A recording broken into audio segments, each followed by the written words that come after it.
So we built Babble, which is a 100% offline chat platform. When we say offline, what do we mean by that? Well, one thing we mean is offline in every possible use case. So offline installation, offline setup, and most importantly, offline messaging. And so what specifically do we design this app for? What user group? Well, we designed it for offline markets. So people in the world who don't have complete access to the rest of the internet and don't really have access to a consistent chat platform, and as well as infrastructure failure situations. So natural disasters, internet failures on a large scale, that sort of thing.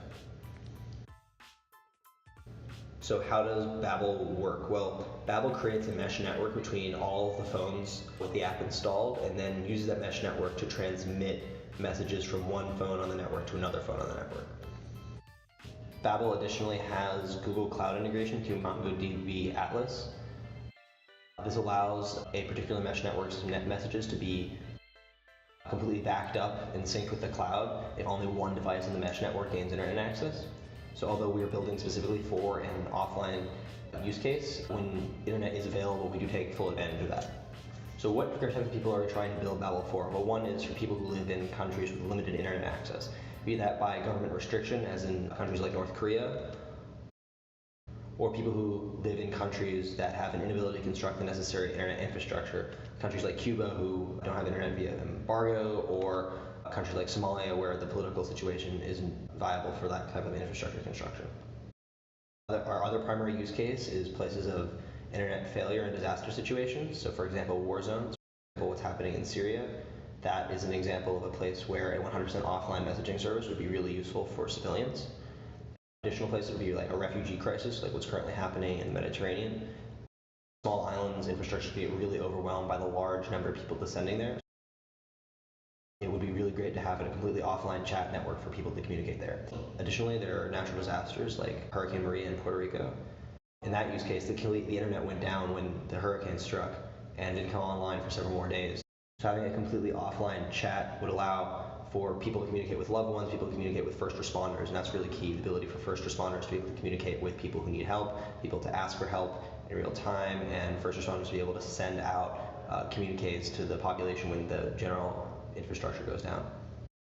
So how does offline installation work with Babble? Well, offline installation is very simple. It uses Android Beam and NFC. So you simply hold the phone with the app installed up to another device that doesn't have the app installed. The phone with the app installed will prompt you to start an Android Beam. You just tap the screen to start the beam, and the app APK file will transmit from one device to the other, and the install will run itself, of course, once the APK is opened by the user. Using this installation method, it's very easy for a small number of users to propagate the app through a population in a 100% offline fashion. So for example, in Cuba, it would only take a small introductory group of users to be able to share the app across the entire smartphone market of Cuba. And of course, this would happen 100% offline. So for these offline communities, we'd be creating a user base comprised of almost entirely offline users.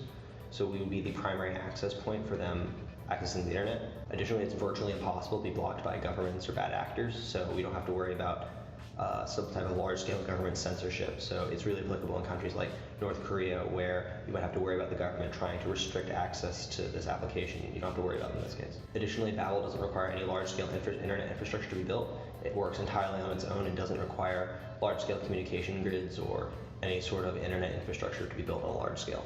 Additionally, in emergency situations, users can send a signal for help without internet connection. Users are additionally able to supply situational information based on an emergency form, which we are able to embed in the app. Emergency services are then able to respond and triage users and respond accordingly. So what do we use to build Babble? Obviously, we built it for Android using the Android Developer Kit, but our backend is built using MongoDB Atlas, which is running on the Google Cloud. Our front end is using MongoDB Stitch to interface with MongoDB Atlas, and our mesh networking is built using Android Things Nearby API.